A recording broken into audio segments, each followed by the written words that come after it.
ونعوذ بالله من شرور أنفسنا ومن سيئات أعمالنا من يهده الله فلا مضل له ومن يضلل فلا هادي له وأشهد أن لا إله إلا الله وحده لا شريك له وأشهد أن سيدنا وسندنا وحبيب ربنا ومولانا محمدا عبده ورسوله أرسله بالحق بشيرا ونذيرا وداعيا إلى الله بإذنه وسراجا منيرا أما بعد فأعوذ بالله من الشيطان الرجيم بسم الله الرحمن الرحيم إن عدة الشهور عند الله 12 شهرا في كتاب الله يوم خلق السماوات والأرض منها 4 حرم صدق الله العظيم. وعن أبي قتادة رضي الله تعالى عنه قال قال رسول الله صلى الله عليه وسلم أفضل الصيام بعد رمضان شهر الله المحرم وأفضل الصلاة بعد الفريضة صلاة الليل أو كما قال عليه الصلاة والسلام. সকলে মহব্বতের সাথে দুরূদ শরীফ পড়ি সাল্লাল্লাহু আলা সাইয়্যিদিনা ওয়া মাওলানা মুহাম্মদ ওয়া আলা আলিহি ওয়া আসহাবিহি ওয়া সাল্লাম সাল্লাল্লাহু আলা সাইয়্যিদিনা ওয়া মাওলানা মুহাম্মদ وعلى آله وأصحابه وسلم بلغ العلا بكماله كشف الدجى بجماله حسنت جميع خصاله صلوا عليه وآله لا إله إلا الله لا إله إلا الله لا إله إلا الله لا إله إلا الله لا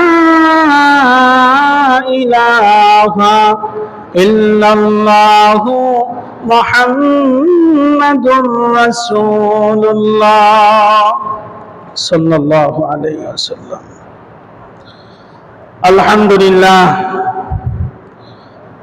আল্লাহ পাক রব্বুল আলামিনের দরবারে অসংখ্য অগণিত শুকরিয়া যে মহান রব্বুল আলামিন আমাদেরকে আজ পবিত্র মুহররম মাসের দ্বিতীয় জুমার নামাজ আদায় করার উপলক্ষে রব্বে করিমের ঘরে এসে কিছু কথা বলার ও শোনার তৌফিক দান করেছেন। এজন্য আমরা প্রত্যেকে হৃদয় উজাড় করে মন খুলে জুড়ে সুরে বলি আলহামদুলিল্লাহ।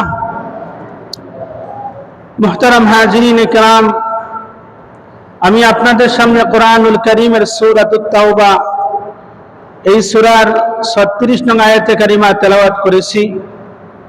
পাশাপাশি সাইয়্যিদুল কাউনাইন নবী মুহাম্মদুর রাসূলুল্লাহ সাল্লাল্লাহু আলাইহি ওয়াসাল্লামের অসংখ্য অগণিত হাদিসের ভান্ডার থেকে ছোট্ট একটি হাদিস আমি আপনাদের সামনে পাঠ করেছি।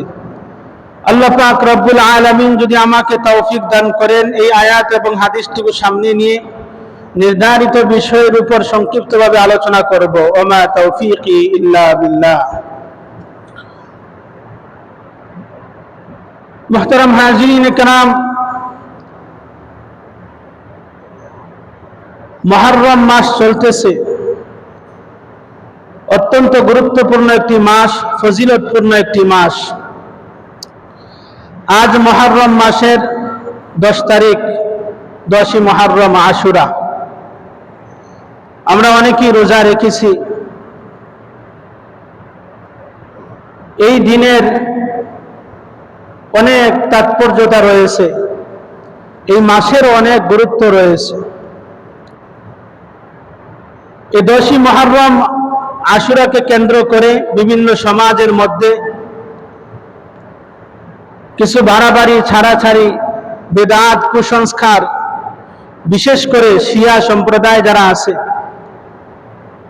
তারা আজ ধারালো অস্ত্র দ্বারা সজোরে নিজের শরীরের মধ্যে আঘাত করবে, রক্ত বের হবে, যেটা শরীয়ত সম্মত নয়। এটা জুলুম, হারাম। ইসলামের মধ্যে এটার কোনো সাপোর্ট নেই। তো ভাই, আমরা অনেকে জেনে না জেনে এগুলা বিশ্বাস করে থাকি। আমরা যে আমলই করি না কেন, চিন্তা করা দরকার, একটু গবেষণা করার দরকার যে এটা আমি সঠিক করতেছি না ভুল করতেছি। যদি আপনি ভুল কোনো আমল করেন, তাহলে এটা অপকার ছাড়া কোনো উপকার হবে না। এজন্য সবসময় আল্লাহ রাব্বুল আলামিনের কাছে কামনা করা, ফরিয়াদ করা যে আল্লাহ, মরণ পর্যন্ত আমাকে ইহদিনাস সিরাতাল মুস্তাকিমের রাস্তায় অবিচল রাখিও, হকের পথে আমাকে রাখিও, বাতিল সম্প্রদায় থেকে আমাকে হেফাজত করিও। মুহতারাম হাজিরিন কিরাম, এই 10ই মুহররম আশুরাকে কেন্দ্র করে আরো অনেক ধরনের কুসংস্কার সমাজের মধ্যে চালু হয়ে থাকে। আলহামদুলিল্লাহ, এই সমস্ত বিষয় থেকে আমাদের সমাজ অনেক ভালো আছে। তো আজ আশুরার দিন। আশুরা এই শব্দটি হচ্ছে আরবি শব্দ, আশারা থেকে রূপান্তরিত হয়ে আসছে। আর আশারা আশারা থেকে, যার বাংলা অর্থ হচ্ছে 10, দশক, 10 জন, 10টি। আশারা থেকে আশারা, আর আশারা থেকে আশুরা, অর্থাৎ 10ই মুহররম। তো এই 10ই মুহররম এর গুরুত্ব বুঝাইতে গিয়ে, তাৎপর্যতা বুঝাইতে গিয়ে অগ্রহণযোগ্য কিছু কিতাবাদির মধ্যে ভিত্তিহীন কিছু ঘটনা তুলে ধরে। এজন্য ভাই, কিতাব পড়তে হলে আগে কিছু আপনি কোন যোগ্য আলেমের কাছে যাইবেন যে হুজুর, এই কিতাবটা পড়তাম, তার লেখক কেমন, তার আকীদা কেমন, সব কিছু গবেষণা করে তারপর আপনি কিতাব পড়বেন। অন্যথায় আপনি দেখবেন সব কথাই সে ভালো বলতেছে, এমন একটা জিনিস কিতাবের মধ্যে সে ঢুকিয়ে দিবে যেটা আপনার ঈমান পর্যন্ত চলে যাইতে পারে। এজন্য অগ্রহণযোগ্য কিছু কিতাবাদির মধ্যে ভিত্তিহীন কিছু ঘটনা বর্ণনা করেছে আশুরার তাৎপর্যতা, গুরুত্ব বোঝানোর জন্য। মুহাক্কিক উলামায়ে কেরাম বলেছেন, এগুলার কোনো ভিত্তি নাই, মওযু, দুর্বল, এগুলা শক্তিশালী কোনো ভিত্তি পাওয়া যায় না। যেমন কেউ কেউ বলেছে, এই আশুরার দিনে আল্লাহ তাআলা আসমান জমিন সৃষ্টি করেছেন, পাহাড় পর্বত সৃষ্টি করেছেন, লৌহে মাহফুজ সৃষ্টি করেছেন, নদী সাগরে আশুরার দিনে সৃষ্টি করেছেন, আদম হাওয়া, জান্নাত জাহান্নাম এই দিনে আল্লাহ সৃষ্টি করেছেন। এই দিনে হযরত আদম আলাইহিস সালাম জান্নাতে প্রবেশ করেছেন, এই দিনে ওনার দোয়া কবুল করেছেন আল্লাহ তাআলা। আবার উনি খলিফা হিসাবে এই দিনে পৃথিবীতে আগমন করেছেন। এই দিনে হযরত ইব্রাহিম আলাইহিস সালাম নমরুদের আগুন থেকে রক্ষা পেয়েছেন। এই দিনে হযরত নূহ আলাইহিস সালাম এর কিস্তি মহাপ্লাবন থেকে রক্ষা পেয়ে যদি পাহাড়ে অবতরণ করেছেন। এই দিনে হযরতে ইউসুফ আলাইহিস সালাম কূপ থেকে বের হয়েছেন। এই দিনে হযরতে আইয়ুব আলাইহিস সালাম রোগ ব্যাধি থেকে আরোগ্য লাভ করেছেন। এইদিকে হযরতে ইউনূস আলাইহিস সালাম মাছের পেট থেকে বের হয়েছেন। এই দিনে হযরতে আইয়ুব হযরতে দাউদ আলাইহিস সালামের দোয়া কবুল হয়েছে। এই দিনে হযরত ইয়াকুব আলাইহিস সালামের চোখের দৃষ্টি ফিরে পেয়েছেন। এই দিনে হযরতে ঈসা আলাইহিস সালাম অলৌকিকভাবে পিতা ছাড়া উনার মায়ের গর্ভ থেকে জন্মগ্রহণ করেছেন। এই দিনে আল্লাহ তাআলা তাকে আসমানে উঠিয়ে নিয়েছেন। এই দিনে হযরতে সুলাইমান আলাইহিস সালাম মহান রাজ্যের রাজত্ব লাভ করেছেন। এমন কিছু ভিত্তিহীন কিছু ঘটনা এই আশুরার দিনের গুরুত্ব বোঝানোর জন্য বলে থাকে। মুহাক্কিক উলামায়ে কেরাম বলেন এগুলোর শক্তিশালী কোনো দলিল পাওয়া যায় না। সহিহ সনদে বর্ণিত হয়েছে যে ঘটনা, হযরত মূসা আলাইহিস সালাম এবং ওনার অনুসারী যারা ছিল তাদেরকে আল্লাহ তাআলা এই দিনেই ফেরাউন এবং তার দলবল থেকে আল্লাহ তাআলা রক্ষা করেছেন।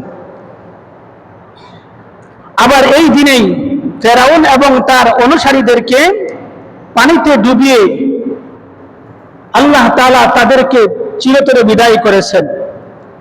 সহিহ সনদে এই একটা বর্ণনাই পাওয়া যায়। মুহতারাম হাজিরিন কিরাম, এই মুহররম মাসে আরেকটি ঘটনা পাওয়া যায় যে আল্লাহ তাআলা এই মুহররম মাসে এমন একটি দিন রেখেছে যেই দিনে বান্দার তওবা আল্লাহ তাআলা কবুল করে নেন। তো মুহতারাম হাজিরিন কিরাম, আমরা যেই আমল করি না কেন, যেই ঘটনায় আমরা বিশ্বাস করব ভালোভাবে মুহাক্কিক কোন উলামায়ে কেরামের কাছ থেকে জেনে বুঝে আমল করব, ঘটনাকে আমরা বিশ্বাস করে নেব। আল্লাহ তাআলা আমাদেরকে বোঝার তৌফিক দান করেন, বলেন আমিন। এক নম্বর আজকের আলোচনা হচ্ছে মুহররম মাসের তাৎপর্য কি। মুহররম মাসের তাৎপর্য কি এই ব্যাপারে সূরাতুত তাওবার 36 নং আয়াতে কারিমার মধ্যে আল্লাহ তাআলা বলেন, ইন্না ইদ্দাতাশ শুহুরি ইনদাল্লাহি 12 শাহরান ফি কিতাবিল্লাহ, নিশ্চয়ই আল্লাহ তাআলার নিকট মাসের গণনা অনুযায়ী মাস হচ্ছে 12টি। মাসের সংখ্যা অনুযায়ী মাস হচ্ছে 12টি। আল্লাহর কিতাবের মধ্যে রয়েছে কোন দিন থেকে, ইয়াউমা খালাকাস সামাওয়াতি ওয়াল আরদ, যেদিন আল্লাহ তাআলা আসমান জমিন সৃষ্টি করেছেন ওই দিন থেকেই আল্লাহ তাআলার নিকট আল্লাহ তাআলার গণনা অনুযায়ী মাস হচ্ছে কয়টি? জোরে বলেন, 12টি মাস। সেই 12টি মাসের মধ্যে আল্লাহ তাআলা বলেন মিনহা আরবাআতুন হুরুম, 4টি মাস হচ্ছে সম্মানিত মাস। বলেন না সুবহানাল্লাহ, সুবহানাল্লাহ। সহিহ বুখারী শরীফের বর্ণনায় আসছে ধারাবাহিক হচ্ছে 3টি মাস, জিলকাদা, জিলহিজ্জা আর হচ্ছে মুহররম মাস, আরেকটি মাস হচ্ছে রজব মাস। এই 4টি মাস হচ্ছে সবচেয়ে সম্মানিত মাস। বলুন না সুবহানাল্লাহ, সুবহানাল্লাহ। মুহতারাম হাজিরিন কিরাম, মুহররম মাসের তাৎপর্যটা আমরা বুঝতে পারলাম এই আয়াত থেকে। এবার আসুন আশুরার তাৎপর্যটা কি। সহিহ মুসলিম শরীফের বর্ণনায় আসছে হযরত আব্দুল্লাহ ইবনে আব্বাস রাদিয়াল্লাহু তাআলা আনহুমা থেকে হাদিস বর্ণিত, তিনি বলেন আন্না রাসূলুল্লাহ সাল্লাল্লাহু আলাইহি ওয়াসাল্লাম কাদিমাল মাদিনাতা ফাওয়াজাদাল ইয়াহুদ, নবী সাল্লাল্লাহু আলাইহি ওয়াসাল্লাম যখন মদিনায় হিজরত করেন, যখন তিনি মদিনায় হিজরত করেন সাওমান ইয়াউম আশুরা, তখন তারা নবীজি গিয়ে দেখেন সেই ইহুদিরা আশুরার দিনে রোজা রাখতেছেন, আশুরার দিনে রোজা রাখতেছেন। ফাকাল লাহুম রাসূলুল্লাহ সাল্লাল্লাহু আলাইহি ওয়াসাল্লাম, অতঃপর নবীজি সাল্লাল্লাহু আলাইহি ওয়াসাল্লাম তাদেরকে জিজ্ঞাসা করলেন, মা হাযাল ইয়াউমুল্লাযী তাসুমুহু, এটা এমন কোন দিন যেদিন তোমরা রোজা রাখো, অর্থাৎ এই দিনে তোমরা কেন রোজা রাখো? ইহুদিরা তখন বলল, ফাকালু হাযা ইয়াউমুন আযীমুন, এটা একটি মহান দিন, আনজাল্লাহু ফীহি মূসা ওয়া কওমাহু, এই দিনে আল্লাহ তাআলা পয়গম্বর হযরত মূসা আলাইহিস সালাম এবং তার অনুসারীদেরকে রক্ষা করেছেন। বলেন না সুবহানাল্লাহ, সুবহানাল্লাহ। ওয়া গাররাকা ফিরআউনা ওয়া কওমাহু, আর ফেরাউন এবং তার অনুসারীদেরকে, তার চেলাপেলাদেরকে ডুবিয়ে দিয়েছেন এই দিনেই। ফাসামাহু মূসা শুকরান, তাই হযরত মূসা আলাইহিস সালাম কৃতজ্ঞতা স্বরূপ রোজা রেখেছেন।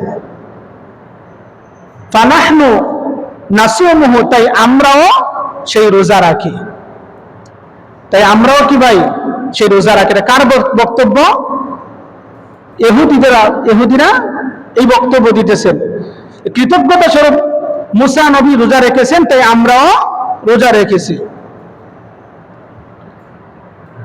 ফাকাল রাসূলুল্লাহ সাল্লাল্লাহু আলাইহি ওয়াসাল্লাম, অতঃপর নবীজি সাল্লাল্লাহু আলাইহি ওয়াসাল্লাম বলেন, ফানাহনু আহাক্কু ওয়া আউলা বিমূসা মিনকুম, তাহলে এটা যদি মূসা আলাইহিস সালামের ব্যাপারে হয়, তাহলে তোমাদের তুলনায় আমরা হকদার বেশি।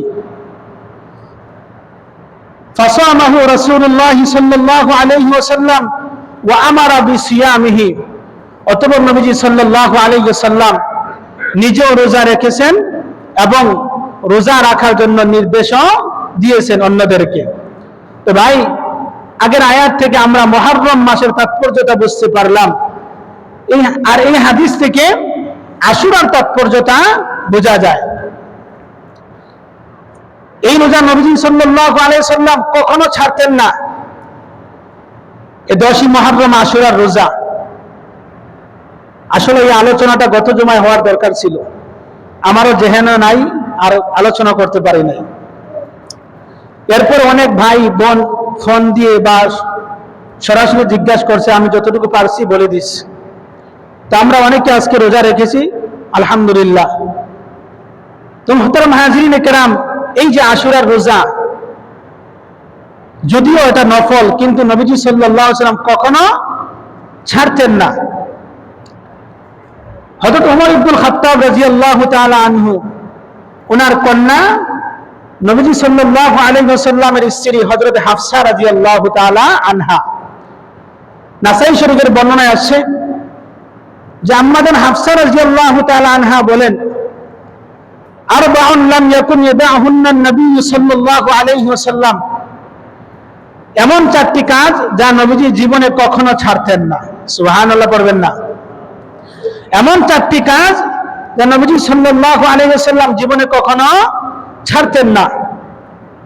তার মধ্যে একটি হচ্ছে সিয়াম আশুরা, মুহররম মাসে আশুরার রোজা নবীজি কখনো ছাড়তেন না।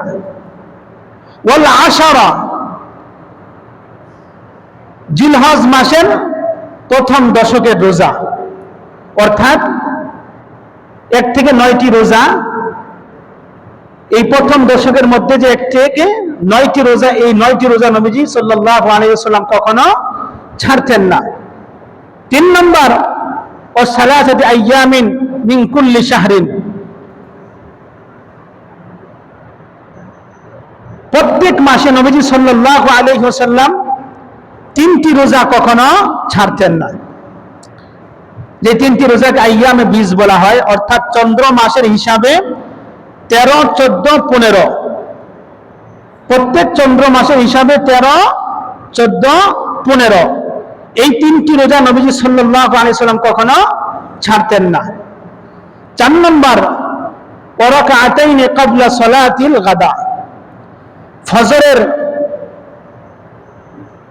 আগের 2 রাকাত সুন্নত নবীজি কখনো ছাড়তেন না। তো এই হাদিস থেকে আমরা পাইলাম 4টা আমল নবীজির জীবনে কখনো তিনি ছাড়তেন না। 1 নম্বর এই আশুরার রোজা, 2 নম্বর জিলহজ মাসের দশকের রোজা, 3 নম্বর প্রত্যেক চন্দ্র মাসের 13, 14, 15, অর্থাৎ প্রত্যেক মাসের এই 3টি রোজা নবীজি কখনো ছাড়তেন না। 4 নম্বর ফজরের পূর্বের 2 রাকাত সুন্নত নবীজির জীবনে কখনো তিনি ছাড়তেন না। কিন্তু সমাজের মধ্যে এমনও মানুষ পাওয়া যায়, সপ্তাহ যায়, মাস যায়, ফজরের নামাজই আসে না। তাহলে ফজরের সুন্নত কখন আদায় করবে বলেন? দেখেন, দুনিয়ার মধ্যে সবচাইতে আমাদের দয়ালু কে বলেন? সবচাইতে আমাদের উপর দয়া করে কে বেশি? আল্লাহ তাআলা। এক হাদিসের মধ্যে আসছে, মান সাল্লা গাদান ফাহুয়া ফি জিম্মাতিল্লাহ, যে ব্যক্তি ফজরের নামাজ আদায় করে সে আল্লাহ তাআলার জিম্মায় চলে যায়। বলেন না সুবহানাল্লাহ, সুবহানাল্লাহ। তো ভাই, দয়ালু আল্লাহ তাআলার যদি জিম্মায় আমরা চলে যাই সারাদিন, তাহলে আমাদের রিজিকের পেরেশানি করতে হবে না, আমাদের সুস্থতার পেরেশানি করতে হবে না, আমাদের টাকা পয়সা, বিবি বাচ্চা, কোনো কিছুর পেরেশানি আমরা করতে হবে না। সব কিছুর পেরেশানির দায়ভার আল্লাহ রাব্বুল আলামিন নিজে নিয়ে নেবেন যখন আপনি ফজরের নামাজ আদায় করবেন। আর যখন ফজরের নামাজ যদি আপনি আদায় না করেন, একটা কুকুর পর্যন্ত ফরিয়াদ করতে থাকে, আল্লাহ এই নাফরমানের আমার প্রথম দৃষ্টিটা যেন এই নাফরমানের উপরে না পড়ে। নাউজুবিল্লাহ পড়বেন না। তা আপনি সারাদিন কার জিম্মায় যাবেন ভাই? একটু চিন্তা করেন। আল্লাহ তাআলা কোরআনুল কারীমের মধ্যে বলেন, ইয়া আইয়ুহাল্লাযীনা আমানু লা তাত্তাবিউ খুতুওয়াতিশ শাইতান, হে ঈমানদারগণ, তোমরা শয়তানের ইতাআত করিও না। ইন্নাহু লাকুম আদুউম মুবিন, নিশ্চয় শয়তান তোমাদের প্রকাশ্য দুশমন। তা আপনি যদি ফজরের নামাজ না পড়েন, তাহলে তো আল্লাহর জিম্মায় আপনি আর রইলেন না। কার জিম্মায় যাবেন তখন? আপনারা বলেন, কার জিম্মায় থাকবেন তখন? আল্লাহ তাআলা আমাদেরকে বুঝার তৌফিক দান করেন, বলেন আমিন। এজন্য ভাই আমরাও চেষ্টা করব এই 4টি আমল আমরাও ধরে রাখার জন্য। 4 নম্বর দেখেন, মুহররম মাসের রোজার ফজিলত। প্রথমে আমরা মুহররম মাসের তাৎপর্যতা জানতে পারলাম, আশুরার তাৎপর্যতা জানতে পারলাম। এখন আসুন মুহররম মাসের রোজার কি ফজিলত, এই ব্যাপারে সহিহ মুসলিম শরীফের বর্ণনা আসছে। عن أبي هريرة رضي الله تعالى عنه قال قال رسول الله صلى الله عليه وسلم أفضل الصيام بعد رمضان شهر الله المحرم وأفضل الصلاة بعد الفريضة صلاة الليل। হযরত আবু হুরায়রা রাদিয়াল্লাহু তাআলা আনহু বলেন, রাসূল আকরাম সাল্লাল্লাহু আলাইহি ওয়াসাল্লাম ইরশাদ করেছেন, রমজানের রোজার পর, রমজান মাসের রোজার পর সবচাইতে শ্রেষ্ঠ উত্তম রোজা হচ্ছে আল্লাহর মাসের রোজা। বলুন না সুবহানাল্লাহ, সুবহানাল্লাহ। দেখেন, শাহরুল্লাহ মুহররম বলা হয়েছে, শাহরুল্লাহুল মুহররম। দেখেন, আল্লাহর মাসের কথা বলা হয়েছে, অর্থাৎ এই মুহররম মাস কার মাস? আল্লাহ তাআলার মাস। আর ফরজ নামাজের পর সবচাইতে শ্রেষ্ঠ নামাজ হচ্ছে রাতের নামাজ, অর্থাৎ তাহাজ্জুদের নামাজ। বলুন না সুবহানাল্লাহ, সুবহানাল্লাহ। এই হাদিসের মধ্যে লক্ষণীয় বিষয় হচ্ছে, শাহরুল্লাহুল মুহররম কেন বললেন নবীজি সাল্লাল্লাহু আলাইহি ওয়াসাল্লাম? আল্লাহর মাস মুহররম মাস, মুহররম মাসের রোজা সবচাইতে শ্রেষ্ঠ রোজা কেন বললেন? দেখেন, পৃথিবীর মধ্যে এই যে মসজিদ রয়েছে, যত মসজিদ মাসাজিদ গুলা রয়েছে সবগুলা, এগুলা কার ঘর ভাই? জোরে বলেন, জোরে বলেন, কার ঘর? আল্লাহ তাআলার ঘর। কিন্তু সব ঘরকে আল্লাহ তাআলা বাইতুল্লাহ বলেন নাই, বলেছেন? জোরে বলেন। বাইতুল্লাহ শুধু একটাই, কথা বলেন ঠিক কিনা? আল্লাহ তাআলা এই বাইতুল্লাহকে বাইতুল্লাহ হিসাবে আখ্যায়িত করার কারণে পৃথিবীর মধ্যে যত মাসাজিদ রয়েছে সবগুলোর চাইতে বাইতুল্লাহর শ্রেষ্ঠত্ব বেড়ে গিয়েছে। বলুন না সুবহানাল্লাহ, সুবহানাল্লাহ। ঠিক তদ্রূপভাবে মুহররম মাসকে আল্লাহর মাস বলার কারণে অন্যান্য মাসের তুলনায় এই মুহররম মাসের মর্যাদা আল্লাহ তাআলার কাছে বেড়ে গিয়েছে। সুবহানাল্লাহ, সুবহানাল্লাহ। মুহতারাম হাজিরিন কিরাম, এই জন্য রমজান মাসের রোজার পর সবচাইতে শ্রেষ্ঠ রোজা, সবচাইতে উত্তম রোজা কোনটি? জোরে বলেন। মুহররম মাসের রোজা। এখানে দেখেন মুহররম মাসের রোজার কথা বলা হয়েছে, আশুরা রোজার কথা বলা হয়নি। অর্থাৎ আপনি চাইলে আশুরার রোজার আগে পিছার অনেক রোজা রাখতে পারবেন। আইয়ামে বীজের 3টা রোজা রাখেন, 13, 14, 15। 5 নম্বর আলোচনা, 10ই মুহররমের রোজার ফজিলত। আমরা আগের হাদিস থেকে জানলাম মুহররম মাসের রোজার ফজিলত। এখন আমরা জানবো 10ই মুহররম অর্থাৎ আশুরার দিনের, আজকের এই দিনের রোজার ফজিলত। এই ব্যাপারে সুনানে তিরমিজি শরীফের বর্ণনায় আসছে, হযরতে আবু কাতাদা রাদিয়াল্লাহু তাআলা আনহু থেকে হাদিস বর্ণিত। তিনি বলেন, রাসূল আকরাম সাল্লাল্লাহু আলাইহি ওয়াসাল্লাম ইরশাদ করেছেন, সিয়ামু ইয়াউমি আশুরা আহতাসিবু আলাল্লাহি আন ইউকাফিরা সানাতাল্লাতী ক্বাবলা। রাসূল আকরাম সাল্লাল্লাহু আলাইহি ওয়াসাল্লাম ইরশাদ করেছেন, যে ব্যক্তি আশুরার দিনে রোজা রাখে আমি আশা করি আল্লাহ তাআলা তার পূর্বের 1 বৎসরের গুনাহ আল্লাহ মাফ করে দেন। সুবহানাল্লাহ, সুবহানাল্লাহ। তার পূর্বের 1 বৎসরের গুনাহ আল্লাহ তাআলা মাফ করে দেন।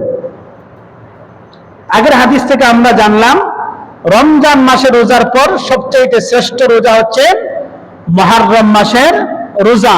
আর এই হাদিস থেকে আমরা জানলাম আশুরার দিনে অর্থাৎ আজকের এই দিনে 10ই মুহররম, আজকের এই দিনে যারা রোজা রেখেছেন আল্লাহ তাআলা তাদের পূর্বের 1 বছরের গুনাহ আল্লাহ তাআলা মাফ করে দেন। সুবহানাল্লাহ, সুবহানাল্লাহ।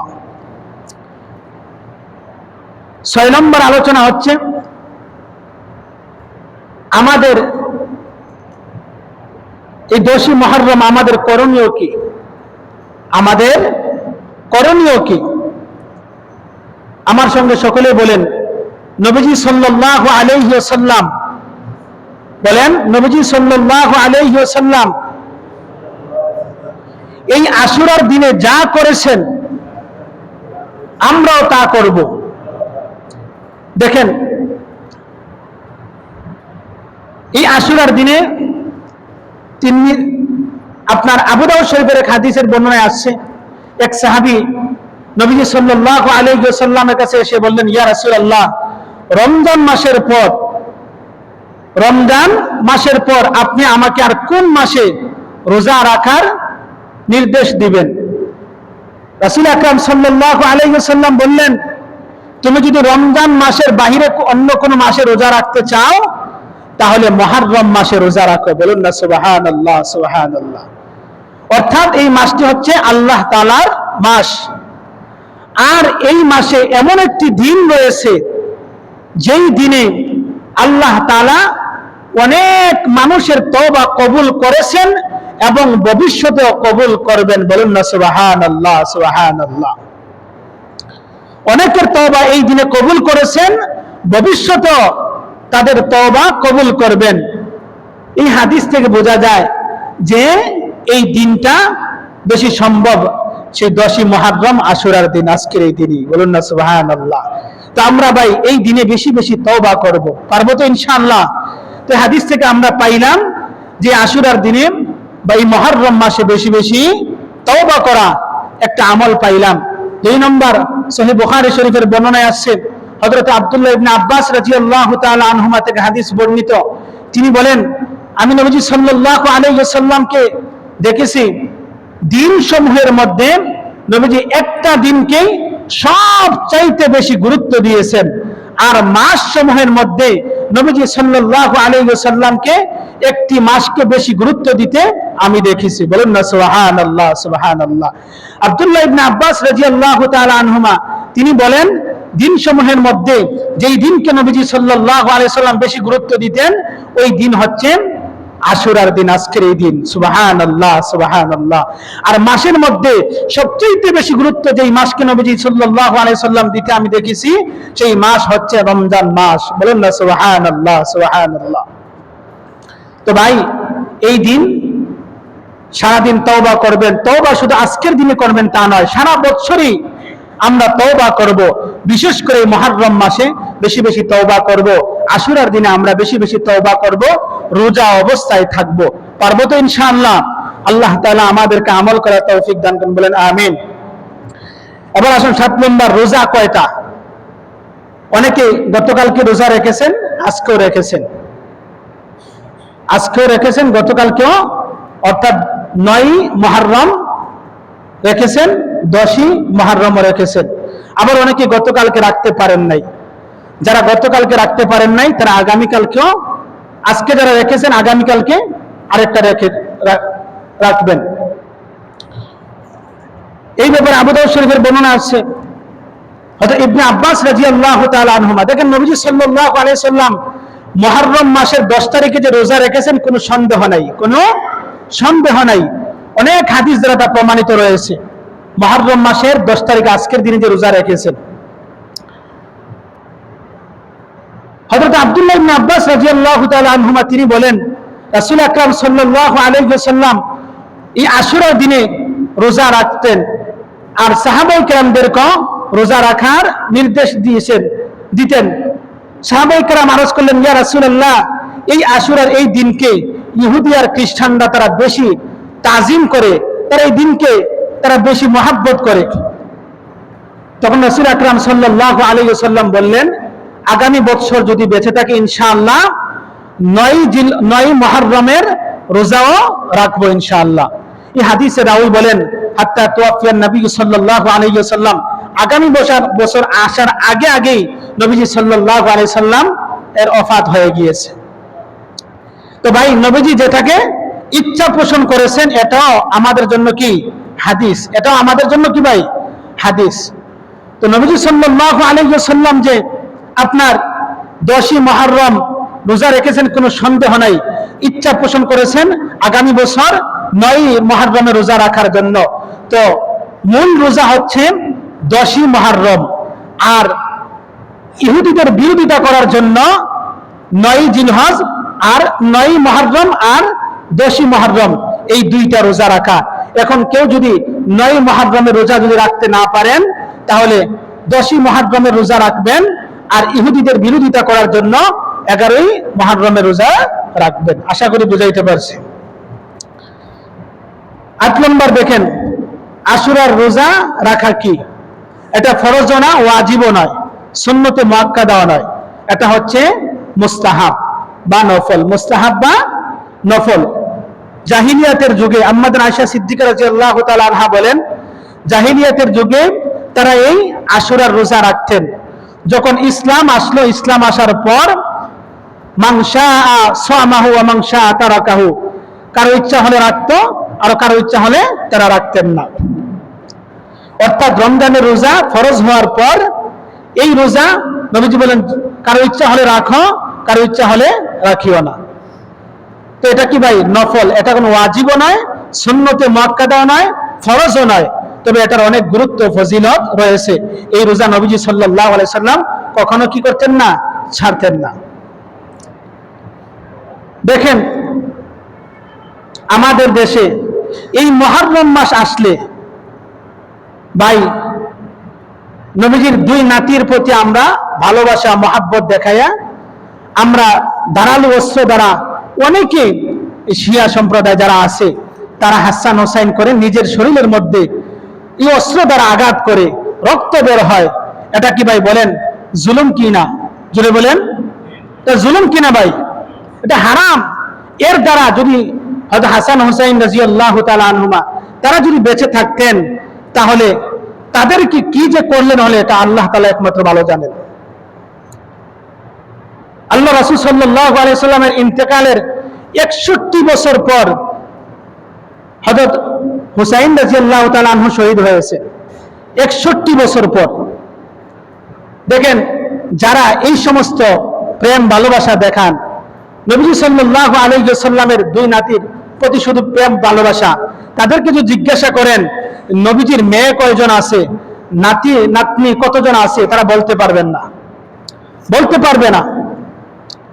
রাগ করবেন না, আপনারা এখানে অনেকে আছেন, উলামায়ে কেরামদেরকে ছাড়া যদি আমি বলি যে নবীজির নাতি কয়জন আছে, নাতনি কয়জন আছে, কে কে বলতে পারবেন? একটা হাত তুলে দেখান। এমন কেউ আছেন ভাই বলতে পারবেন? আমরা এটা খবর রাখি না। নবীজির 4 মেয়ে। কয় মেয়ে ভাই? 4 মেয়ে। নবীজির মায়ের নাম আমেনা, বাবার নাম আব্দুল্লাহ, দাদার নাম আব্দুল মুত্তালিব। নবীজির কন্যা হচ্ছে কয়জন? 4 জন। আর ছেলে সন্তান হচ্ছে 3 জন। 2 জন হচ্ছে হযরত খাদিজা রাদিয়াল্লাহু তাআলা আনহার ঘর থেকে কাসেম আর আব্দুল্লাহ, এই 2 জন। আর তাহের আরেকজন নাম আছে, উনি খাদিজা রাদিয়াল্লাহু তাআলা আনহার ওই দেশ থেকে আসে নাই, তিনি মারিয়া কিপ্তিয়া ঘর থেকে আসছে। নবীজির আরেকজন বাদী ছিল মারিয়া কিপ্তিয়া। নবীজির 4 মেয়ে। এক মেয়ের নাম হচ্ছে জয়নব। কি ভাই? শুধু আমরা ফাতেমা রাদিয়াল্লাহু তাআলা আনহার নাম শুধু জানি। নবীজির এক মেয়ের নাম জয়নব, আরেক মেয়ের নাম রুকাইয়া, আরেক মেয়ের নাম উম্মে কুলসুম, আরেক মেয়ের নাম হচ্ছে ফাতেমা রাদিয়াল্লাহু তাআলা আনহা। তো কয়জন নবীজির মেয়ে? 4 জন। তো জয়নব উম্মে কুলসুমের ঘরে কোনো সন্তান হন নাই, কোনো সন্তান তিনি পায় নাই। জয়নব রাদিয়াল্লাহু তাআলা আনহা উনি 2 জন সন্তান পেয়েছেন। এক সন্তানের নাম হচ্ছে আলী, আরেক সন্তানের নাম হচ্ছে উমামা। আলী হচ্ছে ছেলে আর উমামা হচ্ছে মেয়ে। আলী যে সন্তান, নবীজির নাতি, এটা আপনার শৈশবকালে ছোটবেলায় মারা গিয়েছে। আর উমামা যে নাতনি, এটাকে নিয়ে নবীজি অনেক খেলা করেছেন, আনন্দ করেছেন, কোলে নিয়েছেন, নবীজির উপরে পর্যন্ত চড়ে বসেছে এই উমামা। তো জয়নব রাদিয়াল্লাহু তাআলা আনহার ঘরে আমরা পাইলাম কয়জন? 2 জন। এবার আসেন রুকাইয়া, নবীজির 3য় মেয়ে রুকাইয়া। আপনার রুকাইয়া উনার ঘরে একজন সন্তান পেয়েছেন, উনি আব্দুল্লাহ। তো আমরা আগে পাইলাম এক ছেলে, এখন পাইলাম আরেক ছেলে, আর মেয়ে পাইছি একজন। জয়নব রাদিয়াল্লাহু তাআলা আনহার ঘরে মেয়ে একজন, ছেলে একজন, আর আপনার রুকাইয়া উনার ঘরে পেয়েছি এক ছেলে। তো 2 ছেলে 1 মেয়ে পেয়েছি, 3 জন। 4 নম্বর নবীজির মেয়ে হযরত ফাতেমা রাদিয়াল্লাহু তাআলা আনহা, উনার সন্তান কয়জন? জোরে বলেন, জোরে বলেন। 2 জন। কারা কারা বলেছেন হাত তোলেন। নবীজির হযরত ফাতেমা রাদিয়াল্লাহু তাআলা আনহা, উনার মেয়ে, উনার সন্তান 2 জন নয়, উনার সন্তান 5 জন। কয়জন ভাই? 5 জন। হযরত হাসান রাদিয়াল্লাহু তাআলা আনহু, হযরত হুসাইন রাদিয়াল্লাহু তাআলা আনহু, আরেকজন হচ্ছে মুহসিন রাদিয়াল্লাহু তাআলা আনহু, হযরত মুহসিন রাদিয়াল্লাহু তাআলা আনহু। আরেকজন 3 ছেলে উনি পেয়েছেন আর 2 মেয়ে। 2 মেয়ে, ওই যে ওনার 2 বোন ছিল, একজনের নাম জয়নব, আরেকজনের নাম উম্মে কুলসুম। এই 2 মেয়ে, 2 বোনের নামে ওনার 2 মেয়ের নাম রেখেছেন। তো আমরা পাইলাম হযরত ফাতেমা রাদিয়াল্লাহু তাআলা আনহার সন্তান কয়জন? জোরে বলেন, না ভয় পাইতেছেন? এগুলা গবেষণা করে বলতেছি ভাই। কয়জন? জোরে বলেন। 5 জন। এক ছেলের নাম হাসান, আরেক ছেলের নাম হুসাইন, আরেক ছেলের নাম মুহসিন। মেয়ে একজনের নাম হচ্ছে জয়নব, আরেকজনের নাম উম্মে কুলসুম। এই মোট হচ্ছে 5 জন হযরতে ফাতেমা রাদিয়াল্লাহু তাআলা আনহার ঘরে। তা আমরা শুধু হাসান আর হুসাইন রাদিয়াল্লাহু তাআলা আনহুকে ভালোবাসি, তাদেরকে তো অবশ্যই ভালোবাসবেন। আর আমরা নবীজির নাতি হচ্ছে আপনার 5 জন, আর নাতনি হচ্ছে 3 জন। আমরা 8 জনকেই আল্লাহর জন্য মহাব্বত করি। অতএব যারা দেখাইতে চান যে আমরা হাসান হোসেনকে মহাব্বত করি, আমরা বলবো তোমাদের চাইতে আমরা আরো বেশি হকদার, তোমরা 2 জনকে মহাব্বত করো, আর আমরা নবীজির 8 নাতি নাতনিকে মহাব্বত করি। বলুন না সুবহানাল্লাহ। মুহতারাম হাজিরিন কিরাম, সময় হয়ে গিয়েছে। তা আমরা ভাই নবীজির সকল নাতি নাতনি, ছেলে সন্তান, মেয়ে সন্তান, সকলকে আমরা মহাব্বত করি। কার জন্য? জোরে বলেন, আল্লাহর জন্য। এগুলা ভাই আমরা কিছু গবেষণা করব। শুধু হাসান আর হুসাইন রাদিয়াল্লাহু তাআলা আনহু নাম জানলাম, জন্মের পর থেকে শুধু তাদের নামে জানলাম আমরা। আরো যে নবীজির নাতি নাতনি আছে তাদের নামের কোনো খবরই নেই। আল্লাহ তাআলা আমাদেরকে বোঝার তৌফিক দান করেন। বলেন আমিন সুম্মা আমিন। ওয়া আখিরু দাওয়ানা আলহামদুলিল্লাহি রাব্বিল আলামিন। যারা সুন্নাত পড়েন নাই সুন্নাত পড়ে নেন।